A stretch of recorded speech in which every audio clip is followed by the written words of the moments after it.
So when it comes to autism, nature can really enhance the things that children are feeling. Oftentimes, one of the aspects of autism is that we have children that have a hard time identifying what they're feeling and why they're feeling it. Placing a real idea as to why they're feeling something. So when they're out in nature, they get a variety of different ways to sense things. They could smell, going into the forest after it has just rained, they can smell the dirt and what that smells like. They could pick up different leaves and do a smell test to see which one smells better. They can touch bark on a tree, which then can give them a feeling of excitement, or it could give them a feeling of fear that they don't like the way that feels. And you can start to label what their actions are looking like as feelings, so that they can really start to identify what those feelings do within their body and how they can either enhance those feelings or decrease those feelings.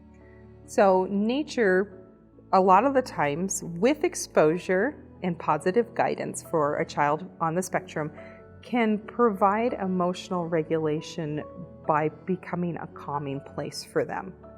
Not all children are going to love being out in a windy area. Not all children are going to love putting their feet in a stream.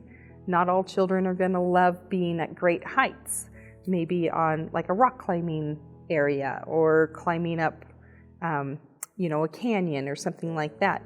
But if we start to give exposure to children with autism and allow them to show us through their actions and their emotions what they're enjoying and how they're enjoying it, then we can get a better sense as to where is a place that brings peace to them.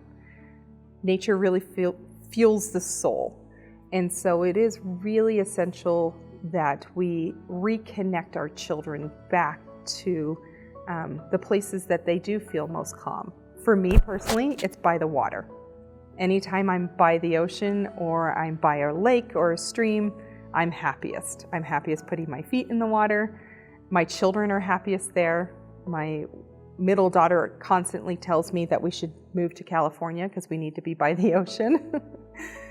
But for me, that's where I find my peaceful spot. For children that I've worked with, some of them have found it being buried in a bed of leaves. Other ones have found it when I've taken them out on a sailing trip. Other ones have found it through building structures like rock cairns and being able to help with trail maintenance and things like that, getting their hands dirty. So there's lots of different ways that children can experience nature, but what we want to do is look for the ways in which it brings them peace. So when their world feels as if they're falling apart or their senses are overloaded, we can take them out to those places and allow them to calm and feel that peace.